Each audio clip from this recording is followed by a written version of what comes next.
Hello साथीहरू, मेरो यात्रा अब तालचोकदेखि राजचौतारा भन्ने पोखराको बस्तिस राजचौतारा भन्ने ठाउँसम्मको यात्रा छ। कस्तो हुन्छ मेरो यात्रा हेरिदिनु होला। यसरी हल्लियो त नि क्यामेरा पनि के गर्ने होला। यस्तो त नहल्लिनु पर्ने, अर्को मोबाइल त त्यसरी हल्लिँदैन थियो। है साथीहरू, मेरो ब्लगलाई चाहिँ सबैले माया गरिदिनु होला। म तपाईँहरूलाई केही सिक्ने अथवा नयाँ नौलो कुराहरू ल्याउँदै गर्छु, गाडी सम्बन्धी कुराहरू ल्याउँछु। म जता हिँड्छ त्यतैको भ्लगहरू ल्याइराख्छु है। हेरिदिनु होला, माया गरिदिनु होला। यहाँबाट भित्र हो के, तालचोकदेखि यो सिसुवा हुँदै 7 माइल हुँदै राजचौतारासम्मको भिडियो बनाउँछु। कस्तो हुन्छ हेरिदिनु होला। यहाँ तालचोकमा चाहिँ बाटो बनाउँदैछ। तालचोकको चोकैमा यहाँबाटदेखि चाहिँ तल जम्मै सललै छ है। यो चाहिँ बेगनाथ ताल जाने बाटो। रूपाताल, खस्टेताल, न्युरेनी ताल, खस्टेताल चाहिँ अलि माथि पर्छ। तर यहाँबाट उता टिपटाङ तालहरूतिर जान्छ है यो चाहिँ। अनि उता एउटा ताल त मैले नामै बिर्सियो नि त। 4-5वटा ताल चाहिँ यो तालचोकको एरिया नजिकै पर्छ। 6-7वटा ताल चाहिँ, एउटा फेवा ताल र अर्को के ताल चाहिँ उता पोखरातिर पर्छ कि।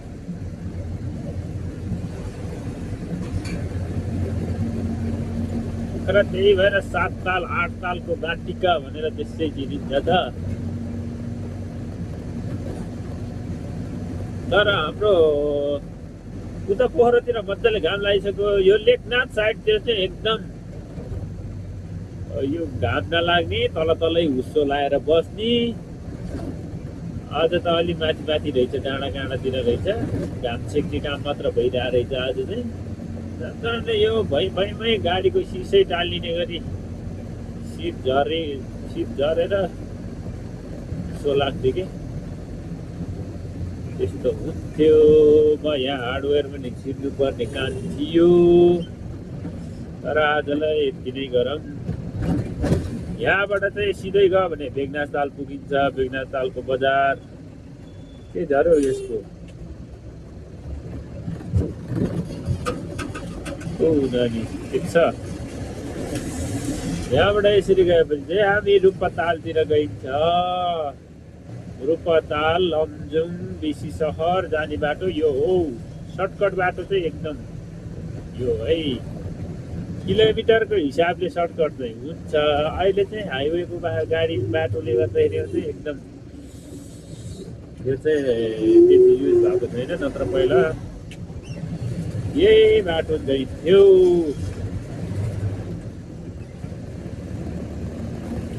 यो हो तालचोक सिसुवा रूपाताल जाने बाटो। तपाईँहरू रूपाताल आउँदै हुनुहुन्छ भने म यहाँ ब्लगको टाइटलमै राखिदिन्छु, रूपाताल जाने बाटोको लोकेसन भनेर सर्च गर्नुहोस्। फ्याक्ट तपाईँहरू यही भिडियो हेरेर आउन सक्नुहुन्छ है।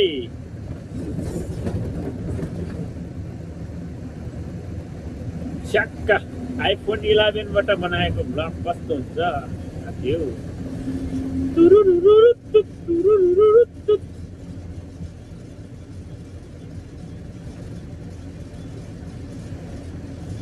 तपाईहरुले ब्लग बनाउने हो भने चाहिँ नर्मल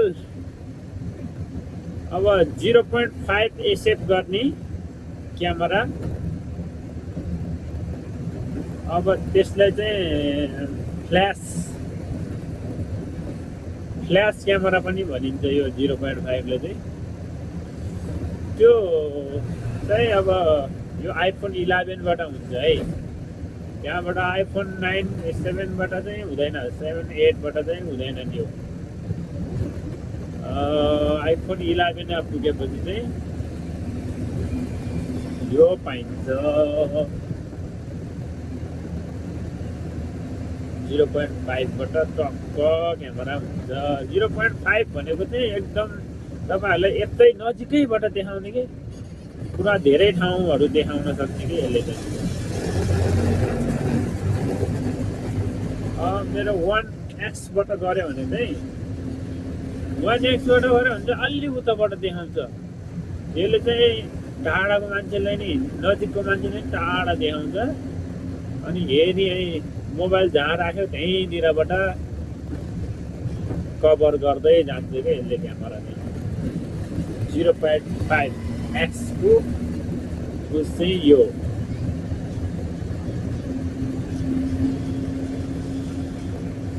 पावर चाहिँ यो धेरैले ब्लग बनाउने चाहिँ यस्तोबाट हो क्या, अरूबाट चाहिँ त्यति राम्रो हुँदैन। तपाईहरुले कि त सेल्फी स्टिक किन्नु पर्यो कि त धेरै हात तन्काएर बस्नुपर्छ। यो 0.5 बाट क्यामेरा गऱ्यो भने चाहिँ नजिकै राखे पनि तपाईको पुरा उसहरू देखाइदिन्छ। नजिकै राखे पनि पुरै ज्यान देखाइदिन्छ तपाईले। को हो म्यासल मैले चिनेन त।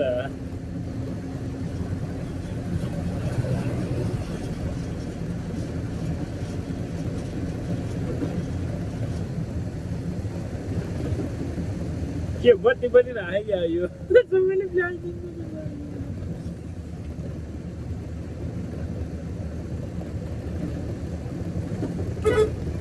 यो तागामुख, यसले चाहिँ तागामुख भनिन्छ। यहाँबाट पावर हाउस हाइवे निस्किन्छ, देव राइट लाग्यो भने सिधै गएपछि फेरि हाम्रो रूपातालको बाटो कन्टिन्यू हुन्छ। रूपाताल, रूपाकोट भन्ने अब रूपाकोटबाट धेरै ठाउँहरू देख्न सकिन्छ तपाईहरुले। म त यहाँको नौलोबा, नयाँ नौलोबा बासिन्दा भइहाल्यो, केही समयको बासिन्दा भइहाल्यो। त्यही भएर मलाई यो रूपातालबाट देखिने ठाउँहरूको नाम चाहिँ खासै थाहा छैन। रूपाताल र बेगनासताल चाहिँ त्यहीँ नजिकै एउटा डाँडा कटेपछि रूपाताल, बेगनासताल अनि रूपाकोटको मुनि नै फेदैमा रूपाताल रहेको छ। यो सीताकुपा जाने बाटो पनि लेखेको छ, तर मोबाइलमा देखिँदैन।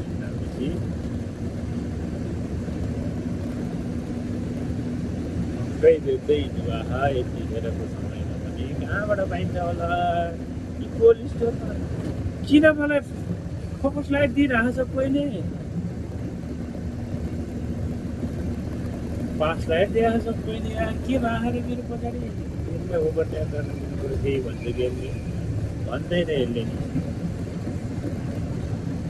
किन मलाई पास लाइट दिएको छ कोहीले? मेरो सिसा नि त्यति सफा गरेर हुन्छ, तै पनि क्यामेरा बनाइरहेको मैले, भिडियो बनाइरहेछ। यहाँबाट चाहिँ समाप्त है बाटो। ल जानुस् तिमीलाई हात हाल्छ भने बाटो। यो चाहिँ यो सातमुहानेको खुदी खोला, सातमुहाने स्थित खुदी खोला भन्छ यसलाई। भने यहाँबाट म ल यहाँ चाहिँ एकदम मात्रहरू बाटो छ।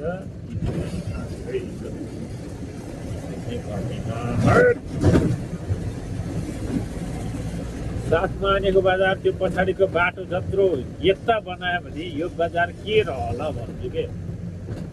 अब यहाँ बाटो हुँदा तलको त त्यो बाटो त पैसा तिरेर बनाइँदैन। जग्गावालालाई पैसा पैसा तिम्रो जग्गा दिए बाटोको लागि भनेर त दिँदैन। त्यस्तो भएपछि के भएको थियो यार, पहिले हेरेँ। त्यही भएर यो बजार त स्वाटै त्यत्रो बाटो बनाएर त स्वाटै के स्वाटै जान्छ। यहाँबाट सिधै गयो भने रूपाताल, रूपाकोट, रूपाताल अनि यता चाहिँ लमजुङ जाने दमौली लमजुङ। हामी पहिला यताको बाटो हिँडिन्थ्यो यसरी, यो मेन हाइवे बन्दाखेरिमा, जुन कि दमौली जाँदा यहाँबाट 1.5 घन्टा लाग्थ्यो भने हामी यो भित्री बाटो गयो भने चलल पनि गइन्थ्यो। अनि थोरै बट्टा हिजबाट तलै हदैन के अरे चल नि गइन्थ्यो अनि 1.25 घन्टामा दमौली पुगिन्थ्यो हामी यहाँबाट।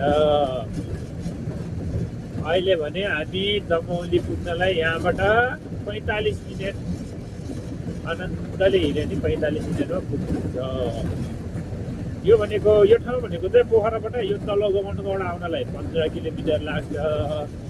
अनि गगनगौडाबाट भित्र चाहिँ हामी 2-3 किलोमिटर भित्र छौँ है त गाइस। यो चाहिँ सिङ्गल वे।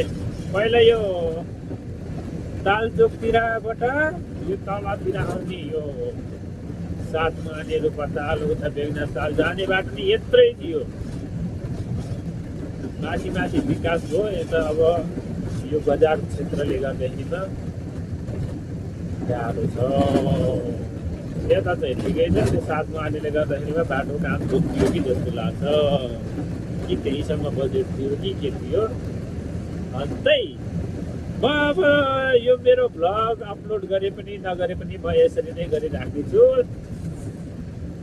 अन्तै मेरो भ्लगहरू दुनियाँमा चाहन्छु। यो चाहिँ राजचोकको बजारबाट मेरो भ्लग खत्तम गर्दैछु ल। बुढा गाईले मेरो भ्लगमा माया गरिदिनु होला। आवाज चाहिँ फेरि पुरा नोइज आइरहेको होला।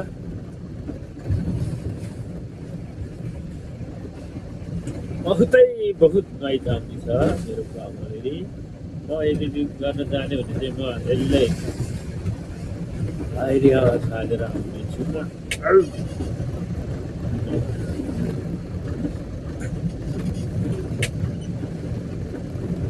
हिजो मैले यहाँबाट एउटा पट्टालाई बोकेर गएको पट्टाको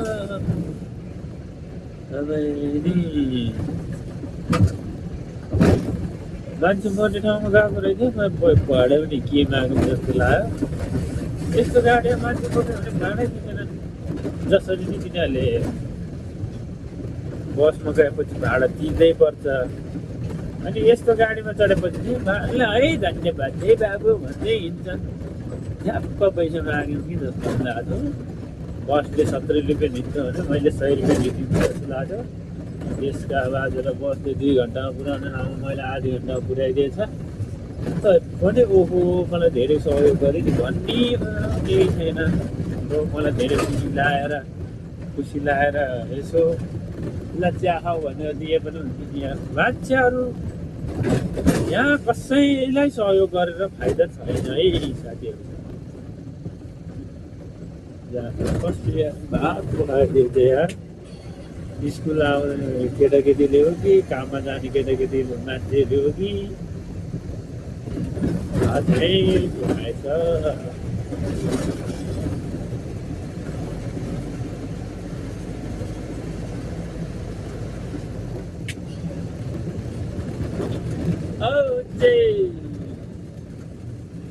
मेरो भ्लग कस्तो आउँदो रहेछ। म अब तालचोकबाट यहाँ भिडियो गरेको म तालचोकबाट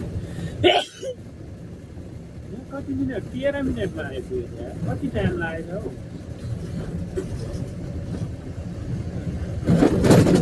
म अब यस्तो भिडियो बनाएर म फेसबुकमा हालौँ कि टिकटकमा हाल्ने होला है कि युट्युबमा हाल्ने हो। युट्युबमा हाल्नु पर्ला है।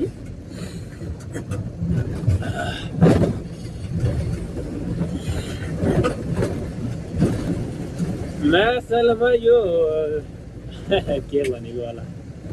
यो भिडियो म एडिट नगरिकन यो नोइजलाई मात्र हटाएर म यो युट्युबमा हाल्छु। के हुँदो रहेछ कसो हुँदो रहेछ माटो नै। लङ भिडियो मैले एउटा दुईवटा हालेको त्यो पनि गतिलो भएन। यो पनि मैले कुन छ गतिलो बनाएको र अब भोलि पर्सि भाइरल भयो भने चाहिँ यस्तै भिडियोबाट हो। यसले पहिला सुरुमा यस्तो भिडियो बनाउँथ्यो होइन त अहिले भाइरल भएर 20-25 हजार सब्सक्राइबर कमाएछ। यस्ता भिडियो बनाउँथ्यो हेर। यसरी नै गर्दै यसले कति राम्रो गरेछ भन्ने हुन्छ। यो मालेपाटन एउटा लेफ्ट लाग्यो भने चाहिँ यो दमली देउराली लमजुङ कोल्याङ कर्कुटार भन्ने ठाउँतिर जाने हो। यता चाहिँ बाटो छैन है गाइस। बाटो त राम्रो छ तर यतातिर बाटो फिनिस हुन्छ। यो मालेपाटन गाउँमा मात्र हो यो बाटो चाहिँ। यता नआउनु होला। बसाइ चाहिँ यता चौतारा छ, यता विश्वविद्यालयहरू छ, ठुला ठुला फारमहरू छ। भनेदेखि फारम त हाम्रो मात्रै हो। फेरि गाउँ चाहिँ ठिक छ। बाहुन छेत्री गुरुङहरू मात्र छ है, यहाँ मगरहरू छैन फेरि। अनि तामाङहरू एउटा दुइटा घर छ। तामाङहरू छैन, बाहिरबाट आएको हो तामाङहरू चाहिँ काम गर्नलाई होइन। जेपिटी बोलेर मैले हालेको छु। सबैले यसरी नै ट्राई गरेर चाहिँ भ्लग बनाउनु होला।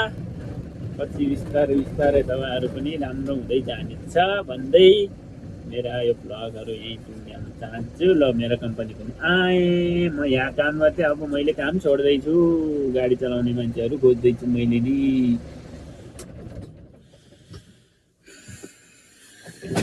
20-25 हजारको जागिरले मलाई पुग्यो। अब के कसो हुन्छ भ्लगमा अपडेट गर्दै गर्छु म है त गाइस। ल आजलाई हस्त धन्यवाद। सबैजनाले माया गरिदिनु होला, सब्सक्राइब गरिदिनु होला। धन्यवाद।